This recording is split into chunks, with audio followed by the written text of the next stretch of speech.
मुझे लगता है कि स्कूलों की किताबों में लिखवा देना चाहिए और रटवा देना चाहिए कि इस देश में सबसे निष्पक्ष कौन है, तो चुनाव आयोग है।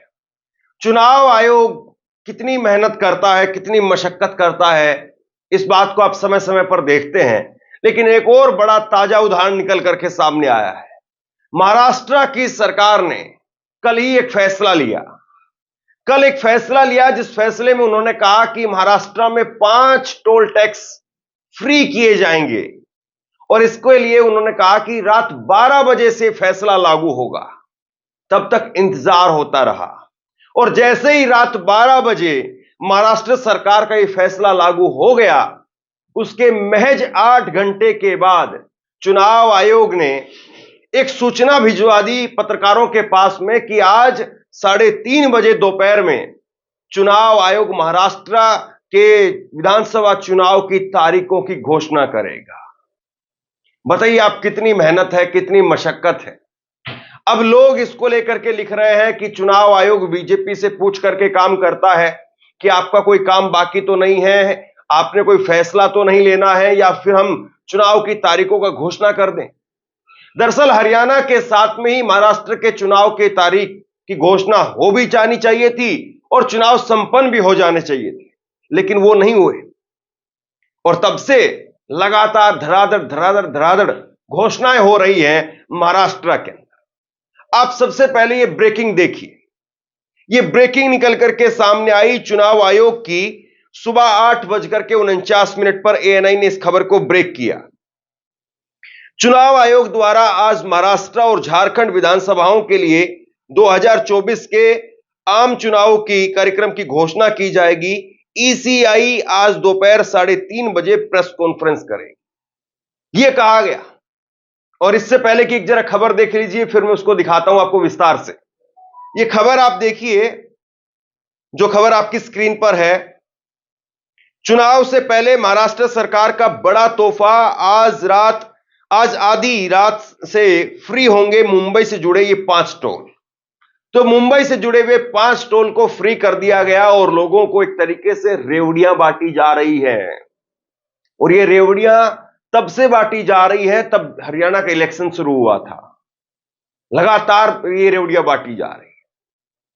अब सवाल यह है कि क्या बीजेपी ये चेक करके देख रही है कि कितनी स्थिति ठीक है, कितनी स्थिति खराब है, कितना मीठा और डालना पड़ेगा, और इसके लिए बाकायदा होल्ड करवाया जा रहा, किसी को कहा जा रहा कि आप थोड़ा सा इंतजार करिए, हम जरा मीठा चेक करके आते हैं, चाय में मीठा बराबर हुआ है या मीठा और डालना है।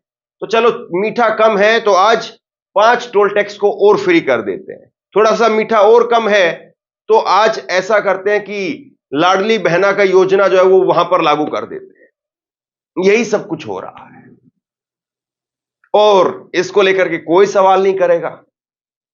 इसीलिए जो है वो कुछ पत्रकारों को कमान संभालनी पड़ती है। पत्रकार रविंद्र शोरान, उन्होंने लिखा कि बीती रात 12 बजे से महाराष्ट्र में टोल टैक्स हटा दिए गए। सवेरे 8 बजे चुनाव आयोग ने महाराष्ट्र चुनाव की घोषणा के लिए मीडिया को बुलावा भेज दिया। 8 घंटे का लंबा थका देने वाला इंतजार किया है चुनाव आयोग ने। फिर विपक्ष कहता है कि चुनाव आयोग सरकार के इशारे पर काम करता है। वैसे खैर अभी भी दोपहर 3:30 बजे तक महाराष्ट्र की सरकार चाहे तो थोड़ा सा चाय को चख करके देख सकती है कि मीठा और डालना है या नहीं डालना है, और मीठा भी डाल सकती है, और मीठा चाहिए तो और मीठा कर लीजिए आप। चुनाव आयोग आज 3:30 बजे आचार संहिता की घोषणा कर देगा, लेकिन आचार संहिता में भी राम रहीम जैसे लोगों के छूटने की संभावनाएं बराबर रहेंगी, क्योंकि आचार संहिता लग गई थी। बीजेपी गई चुनाव आयोग के पास कि राम रहीम को छोड़ना है। वो राम रहीम जो कि बाद में आकर के कहता है कि बीजेपी को वोट करो, उसके समर्थकों के द्वारा यह कहा जाता है कि बीजेपी को वोट करो, और बाकायदा ये इंडियन एक्सप्रेस अखबार में खबर भी छपी थी। उसको लेकर के इलेक्शन कमीशन ने कोई ऐतराज नहीं किया, क्लीन चिट दे दी कि ठीक है आप छोड़ दीजिए, कोई दिक्कत नहीं, आचार संहिता की ऐसी कोई बात नहीं।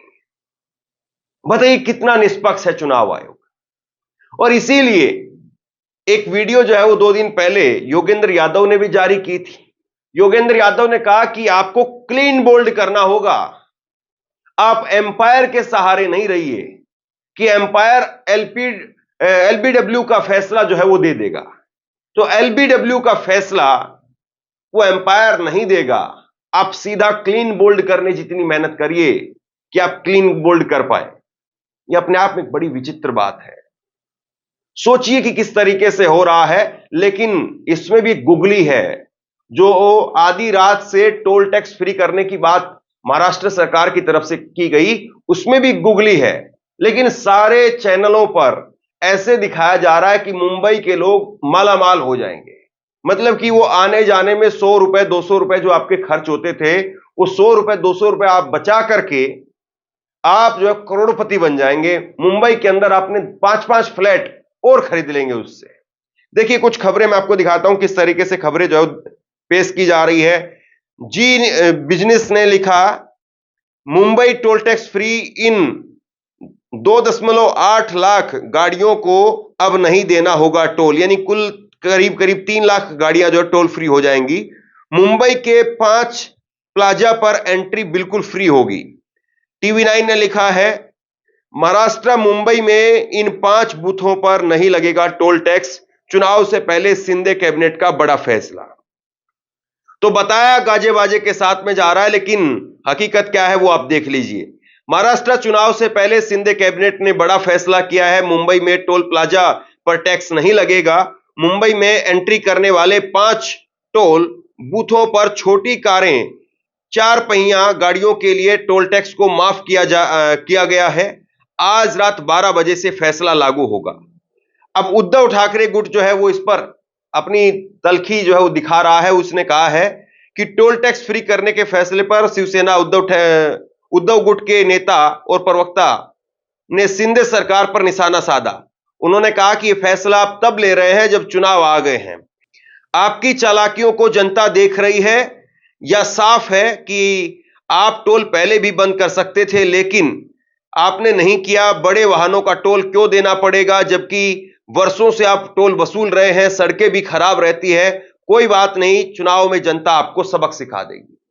देखिए टोल को लेकर के लगातार जो है वो नितिन गडकरी हो या अलग अलग जो टोल वसूलने वाली सरकारें हैं, राज्य सरकारें हैं, वो अपने आप में कटघरे में इसलिए रही है क्योंकि लोग बार बार ये सवाल खड़े करते हैं कि टोल हमें पूरा देना पड़ता है। और टोल में भी आजकल ये है कि अगर आपके पास में फास्टैग नहीं है तो आपको डबल टोल भी देना पड़ेगा। लेकिन गड्ढे, एक्सीडेंट और जिस तरीके से जाम लगा रहता है, उस पर कोई जो है वो टैक्स उल्टा वाहन के मालिकों को नहीं मिलता है, गाड़ी के मालिकों को नहीं मिलता है। अब इसमें छोटी गाड़ियां कह रहे हैं, 4 पहिया छोटी गाड़ियां, तो 4 पहिया छोटी गाड़ियों में आप कौन सी गाड़ियों को लेंगे? क्या 4 पहिया छोटी गाड़ियों में आप जो है वो ये जो स्विफ्ट जितनी जो गाड़ियां हैं उनको लेंगे, या 4 पहिया में तो स्कॉर्पियो, फॉर्च्यूनर भी आ जाती हैं, लैंड रोवर भी आ जाती है 4 पहिए में, तो कौन सी आप 4 पहियों को लेंगे? ये भी अपने आप में अभी एक सवाल बना हुआ है। और चलिए कि मान लिया कि सारी 4 पहियों को आप टोल फ्री कर रहे हैं, तो ये कितने दिन करेंगे? और क्या फिर सरकार अगर कल को आ भी जाए तो पिछले दरवाजे से टोल टैक्स यहां पर घटाया है या टोल टैक्स की जो छूट हुई है उसको आप पेट्रोल डीजल के जरिए वापस नहीं ले लेंगे?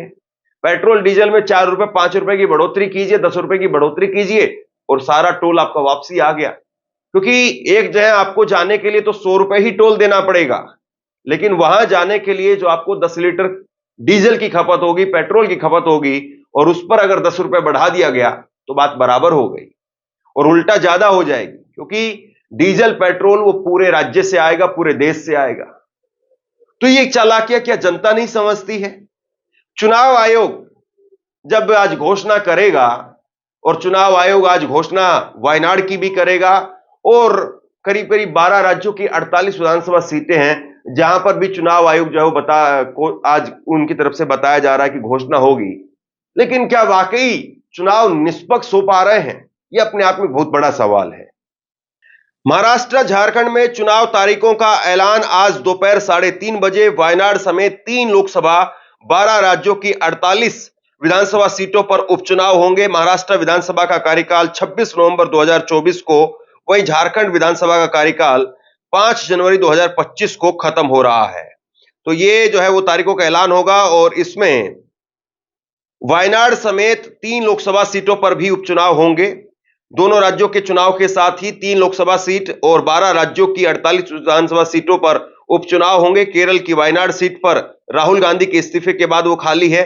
महाराष्ट्र की नांदेड़ सीट कांग्रेस सांसद और पश्चिम बंगाल की बसीरहाट सीट तृणमूल सांसद के निधन के कारण खाली हुई है। 12 राज्यों की 48 विधानसभा सीटों पर उपचुनाव है, जिसमें उत्तर प्रदेश की 10 सीटें हैं, राजस्थान की 7 सीटें हैं, पश्चिम बंगाल में 6, असम में 5, बिहार की 4 और पंजाब की 4, केरल की 3, कर्नाटका की 3, मध्य प्रदेश की 2, सिक्किम की 2, गुजरात की 1 और छत्तीसगढ़ की 1 विधानसभा जो है उसमें शामिल है। लेकिन सवाल इस बात का है कि एम्पायर का काम, चुनाव आयोग का काम एक एम्पायर का काम होता है। एम्पायर का काम केवल शेड्यूल बताना नहीं होता है। एम्पायर केवल यह नहीं बताएगा कि मैच दिन में होगा या रात में होगा।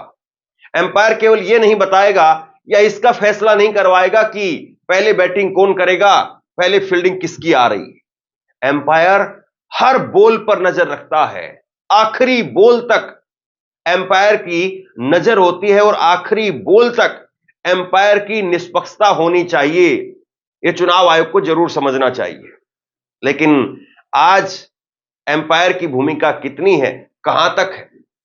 राजीव कुमार जब आएंगे तो एम्पायर की भूमिका पर भी बड़े सवाल उठेंगे और यह सवाल भी मुझे लगता है कि आज वहां पर मौजूद पत्रकारों को जरूर पूछना चाहिए, और अगर नहीं पूछेंगे तो फिर हम पूछेंगे कि हरियाणा के अंदर जब चुनाव के नतीजे आ रहे थे तो आखिरकार क्यों ऐसा हो रहा था आज के डिजिटल दौर में भी कि चुनाव आयोग की वेबसाइट पर जो नतीजे दिखाए जा रहे थे वो बहुत स्लो थे, बहुत पीछे थे, जबकि असल नतीजे वो बहुत आगे थे। तो इसके जरिए किसको फायदा पहुंचाया गया, किसको बेनिफिट हुआ, यह भी अपने आप में एक बड़ा सवाल है। योगेंद्र यादव ने 2 दिन पहले एक वीडियो जारी की थी। योगेंद्र यादव ने लिखा था कि जब LBW नहीं मिलता है तो बोल्ड ही करना पड़ता है।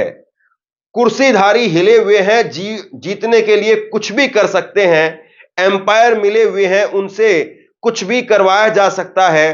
थर्ड एम्पायर डरे हुए हैं, कुछ नहीं करेंगे, लेकिन मैच तो खेलना पड़ेगा। मानकर चलिए अब LPW नहीं, हमें बोल्ड ही करना होगा, तभी सच जीतेगा और संविधान जीतेगा। जब से हरियाणा का चुनाव परिणाम आया है, कोई ईवीएम की बात कर रहा है, कोई बैटरी की बात कर रहा है, कोई फ्रीक्वेंसी की बात मुझे समझा रहा है। सब बातें सही हो सकती है, मैं तो इतनी टेक्निकलिटी समझता नहीं। इतनी मोटी बात जरूर समझता हूं कि जो इलेक्शन कमीशन एक अपराधी राम रहीम को इलेक्शन से 2 दिन पहले बाहर निकलने की इजाजत दे सकता है और वो खुल्लम खुल्ला आके बीजेपी को सपोर्ट करवाता है, वो कुछ भी कर सकता है। अब सच यही है साथियों कि चुनाव हमें लड़ना है। जो कुर्सी पे बैठा है वो हिला हुआ है, कुछ भी करवा सकता है। जो अंपायर है वो मिला हुआ है, कहीं भी उंगली उठा सकता है, उंगली दबा सकता है। और जो थर्ड अंपायर है वो डरा हुआ है। हमें इसी में ही मैच खेलना है। अगर 19-20 का हुआ तो 19 वाले को जितवा दिया जाएगा, 20 वाले को हरवा दिया जाएगा। मतलब अब LBW नहीं, अब हमें बोल्ड ही करना है। सच की विजय हो जाएगी, इस पे निर्भर नहीं करना है। झूठ का प्रतिकार करना है। रैलियों सभाओं का सहारा सिर्फ नहीं लेना है, घर घर जाके संदेश पहुंचाना है। हवा के सहारे नहीं, हर व्यक्ति को पोलिंग बूथ तक लाना है। झारखंड में, महाराष्ट्र में जमीन पे लड़ाई को लड़ना है, ताकि 19-20 का नहीं, 19-25 का फासला हो, तभी हम जीतेंगे। सच जीतेगा, लेकिन तब जब हम उसके लिए कर्म करें। जीत सच की होगी, संविधान की होगी, हम सब की होगी। सबसे बड़ा सवाल यह है कि क्या विपक्ष भी, एक तरफ चुनाव आयोग पर तो सवाल है ही, लेकिन विपक्ष भी इतनी ताकत से लड़ पाएगा कि वो बीजेपी को डायरेक्ट बोल्ड कर पाए, या चुनाव आयोग से पहले विपक्ष अपनी ही गुटबाजी में, अपनी ही जो है वो बगावत में और अपनी ही कौन कितनी सीटों पर लड़ेगा इसी में फंस करके रह जाएगा। सवाल ये विपक्ष से भी है। बाकी आप लोग बताइए, आप क्या सोचते हैं, नीचे कमेंट बॉक्स में लिख करके जरूर बताइए। और इसी तरह की तमाम खबरों के लिए ऑनलाइन न्यूज इंडिया को सब्सक्राइब कीजिए। आपका बहुत बहुत धन्यवाद।